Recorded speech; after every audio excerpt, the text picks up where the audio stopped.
പോലെ കെട്ടിപ്പിടിച്ച് പല ശാരീരികമായി എടുത്തിരുന്നു ഞങ്ങൾ രണ്ടാളും. കുറച്ചുകൂടെ മാന്യതയോടെ സംസാരിക്കണം. ഞാനൊരു സെലിബ്രിറ്റിയാണ്, അത് ഓർമ്മ വേണം. ശാരീരികമായി പലതും ചെയ്തിട്ടുമുണ്ട്. മോനെ ഹംസേ, നീ പീഡന കാര്യത്തിൽ ഇത്ര മിടുക്കനാന്ന് ഞാൻ കരുതിയില്ല. ശാരീരികമായി പലതും ചെയ്തിട്ടുമുണ്ട്.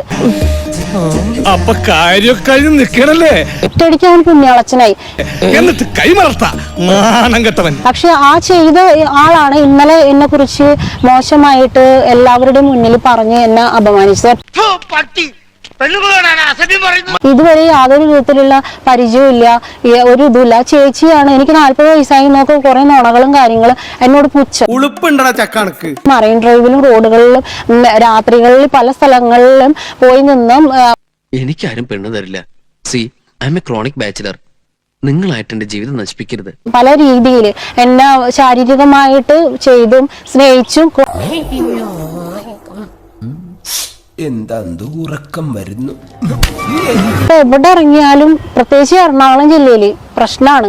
അത് കയ്യിലിരിപ്പിന്റെ എവിടെ കണ്ടാലും എല്ലാവരും ചോദിക്കും, നീ അലൻ ജോസിന്റെ പെണ്ണല്ലേ? സ്വാഭാവികം. ഭയങ്കര കൂട്ടാണ്. എന്നോട് ഐ ലവ് യു പറഞ്ഞിട്ടുള്ള ഒരാളാണ് അലൻ ജോസ്. അങ്ങനെ അലൻ ജോസ് പറയുക പെണ്ണുങ്ങളുടെ പുറകെ നടന്ന മതിയായി. പാകിസ്ഥാനിക്കൊരു ബൈബിൾ വായിക്കില്ലേട്ടാ.